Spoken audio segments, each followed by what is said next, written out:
Eu queria falar sobre essa matéria aqui, ó, a farsa da produtividade com inteligência artificial que está enganando desenvolvedores. Matéria aqui do portal Desbugados. E aqui, no resumo, a gente tem, ó, apesar da promessa de acelerar o desenvolvimento, ferramentas de codificação com IA podem mascarar gargalos reais, causando uma ilusão de produtividade que compromete a qualidade do software, um alerta indispensável para líderes de TI e desenvolvedores. Então, a matéria está legal, eu já li, o conteúdo dela é um conteúdo realmente importante, é um conteúdo interessante, eu faço parte lá da revisão do portal Desbugados, eu particularmente revisei essa matéria. Tem uma coisa complementar que eu quero colocar, que é o seguinte: estamos tratando essas ferramentas exclusivamente como ferramentas de codificação e estamos esquecendo que tem uma série de outras atividades que fazem parte do processo de análise e desenvolvimento de sistemas. Então tudo partiu de um artigo de Michael Smith, do portal SD Times, que ele não foi baseado em pesquisa nenhuma, é só um artigo de opinião, ele enxerga nisso uma miragem de produtividade, que essas soluções prometem transformar horas de trabalho em minutos de agilidade, mas elas podem estar, na verdade, mascarando desafios profundos e comprometendo a qualidade do software. E aí eu preciso dizer que o erro está sempre no usuário, né? O problema é como você usa. Se você usar só para codificar e mais nada, você vai realmente gastar muito tempo revisando, porque o que ela faz de pior, na verdade, é codificar, especialmente quando a gente fala de projetos complexos. Isso vale não só para desenvolvimento de sistemas, mas para todas as áreas, né? Em todas as áreas existem questões ali no que diz respeito a artefatos de exatas, a inteligência artificial acaba falhando bastante, e se a gente ficar viciado só em passar o nosso trabalho para ela, a gente vai acabar se frustrando. Mas tem muitas outras coisas que ela faz bem demais, que eu vou comentar aqui, tá? E não vale só para software, não. Vale para todas as áreas, né? Então, é um cara que já trabalhou em gigantes da tecnologia, como Google, SwiftKey, Yahoo, e ele alerta aí que a geração de código é rápida, ela pode ser muito enganadora, e realmente é, né? Imagina só uma máquina, um dispositivo, uma ferramenta que codifica sem enxergar, né? Às cegas. É claro, é quase um milagre o que ela faz, porque sem enxergar, sem conseguir testar, sem ter acesso a ferramentas de teste, de execução, ela consegue escrever coisas com um nível de precisão tão alto, né? Imagina só, se ele pudesse ter acesso a uma tela e tivesse um fluxo de produção que envolvesse todas as etapas ali como se fosse uma pessoa. Aí o buraco seria mais embaixo. Mas ele alega, ele apela para o princípio de Pareto e diz aqui que o ganho de produtividade que dura apenas até 80% iniciais do processo. Bom, começando de novo aqui, ó. Beneficiando de um ganho de produtividade que dura apenas até os 80% iniciais do processo. O verdadeiro desafio está nos 20% finais. O que ele quer dizer é que o código que ela escreve está 80% certo, mas os 20% finais é onde tem erros sutis e bugs que podem transformar um projeto em um pesadelo de manutenção. Pesadelo de manutenção. Eles têm ferramentas para depurar a coisa passo a passo. Não tem pesadelo nenhum nisso. Eu já vi isso em outras áreas, como desenvolvedor de sistema, como gestor de projeto. Eu já vi em outras áreas que antes de automatizar, fala, não, mas quando automatiza ele resolve só 80%, mas eu perco muito problema nos outros 20%. Era sempre, na verdade, é uma questão de falta de método. Quando você tem um método, como é que pode me dizer que para corrigir 20% do trabalho você vai gastar 100% do trabalho, né? Isso aí é um exagero sem tamanho. Ainda mais em se tratando de desenvolvimento de sistemas, a gente tem ferramentas de versionamento. Você fica coloridinho ali as linhas, as coisas novas, tal, implementado. Não é bem assim, né? Aí ele fala que a produtividade é uma ilusão, faz uma analogia com maratona, então você está correndo uma maratona e os primeiros quilômetros são como um sprint, né? Tá dizendo, ele corre nos primeiros quilômetros, não é assim que se corre maratona, né? Mas na verdade ela não está correndo nada, ela não cansa, né? Ela só entrega na velocidade mais rápida que ela tem e por falta de conhecimento de engenharia de prompt, por falta de agentes bem estruturados que ainda estão em desenvolvimento, a gente ainda está no começo do desenvolvimento de agentes autônomos para tarefas complexas ainda. Então, por causa disso, a gente tem esse cenário ainda de muitas incertezas. A ferramenta, os agentes não completaram um ano de idade de agente criando o código de projeto inteiro para a gente. Está só começando, as inteligências estão se desenvolvendo muito rápido, isso ainda tem muito o que crescer. Aí fala de golpe de dopamina no profissional, né, que acaba escondendo o verdadeiro trabalho e tal.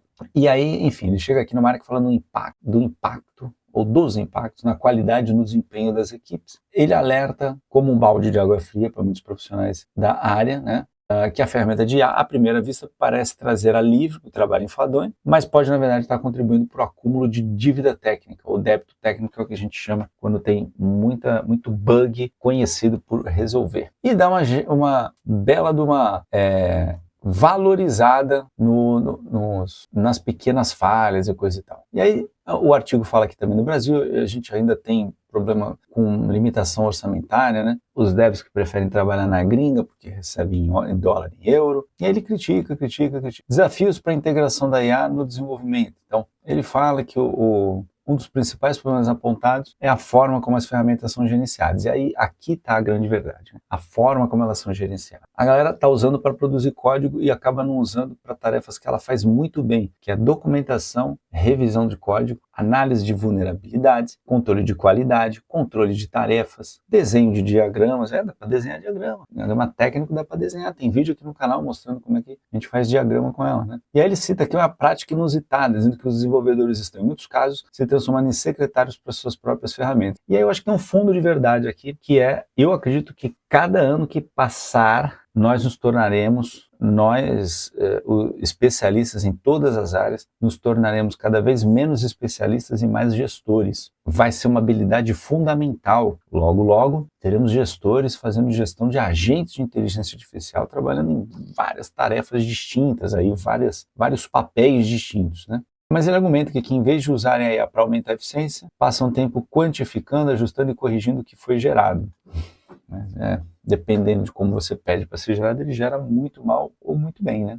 E aí ele fala também do investimento massivo nessas tecnologias, e isso é um problema. As empresas, elas investem muita grana, então elas criam a expectativa de ter ganhos expressivos, mas geralmente esquecem de treinar a galera para usar. Nem todo mundo leu meu livro sobre engenharia de prompt. E fala aqui que não há evidências concretas de que esses investimentos estejam resultando em melhorias mensuráveis. Isso é muito difícil de medir, né? É muito difícil de medir. Mas o que a gente vê é que o índice de produtividade de todas as áreas aumentou muito. Isso é perceptível. É perceptível. Aí mas tem essa questão em relação ao débito técnico. Mas é o mercado que diz se o débito técnico está aceitável ou não. É a receptividade do produto, é a expectativa atendida. E aí aqui no artigo existe aqui a perspectiva e recomendação para os líderes de TI, né? Então nesse cenário aí, é preciso considerar que a crítica é válida. Então os líderes e gestores de TI, eles precisam repensar essa estratégia. Realmente os resultados estão ruins assim? Você precisa ter métrica, você precisa medir o que está acontecendo para ver se bate o que ele está falando. Cada empresa tem uma realidade distinta, cada país, cada circunstância. Então, isso aqui é uma verdade que diz aqui no artigo. É preciso adotar indicadores que realmente representem a eficiência no ciclo de desenvolvimento. E tem que bolar esses indicadores, ninguém sabe quais são ainda.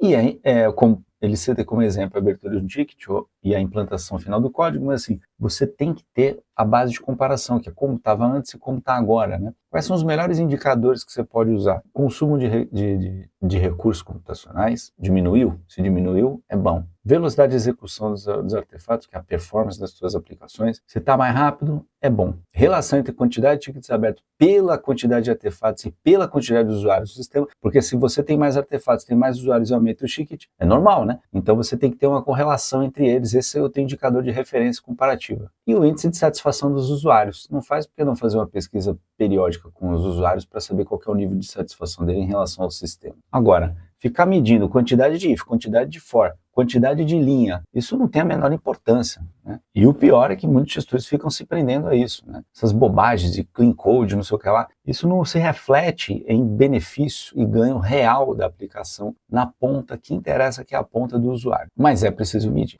que foi o que eu comentei aqui, medir o resultado com métricas significativas que vão além do simples volume de código, né? A quantidade de código não tem importância. Se você tem mais código que consome menos recursos do servidor e é mais rápido, tá ótimo ser mais código. No fim das contas, o que importa é que o desenvolvimento de software exige uma abordagem equilibrada, né? A IA, ela tem que funcionar como um complemento e não como um substituto do raciocínio humano. Ela é um copiloto hoje. Tem um humano ali controlando e administrando as coisas. Então, se você é dev, ou mesmo se você é um analista, trabalha com teste, com qualidade, você pode usar a IA para quê? em que ela é ótima? Elicitação de requisitos. Pô, ela é ótima. Ela dá ótimos insights sobre os requisitos de um determinado sistema. Você pode alimentar ela com questionários. Você pode pedir para ela gerar uma proposta de questionário para você identificar os user stories aí dos usuários do sistema. Você pode fazer estimativa de software. A melhor forma de fazer estimativa de software é com experiência. Muitas vezes a gente não tem experiência. É muito difícil encontrar devs que têm experiência com TI e têm experiência no modelo de negócio. Ninguém